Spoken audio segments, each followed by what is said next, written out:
Hello, I'm Sarah Thompson Copsey, and I'd like to welcome you to today's session for Legal Futures on modifying restrictive covenants.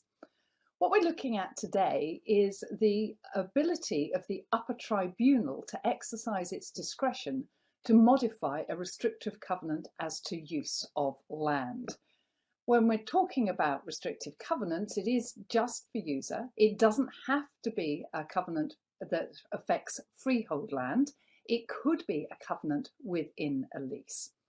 We're going to look today at the power given to the upper tribunal. It's a discretionary power to exercise its ability to either modify or in some circumstances discharge a covenant restrictive of user of land under the Law of Property Act 1925, section 84.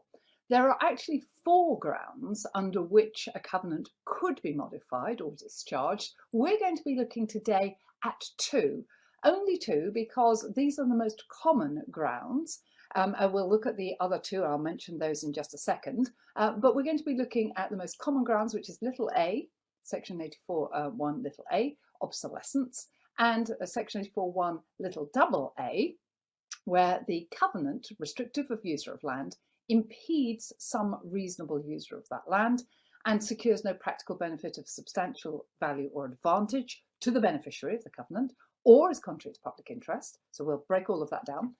And we're going to be looking at the evidence you need in order to persuade a tribunal to exercise its discretion to make this modification or discharge.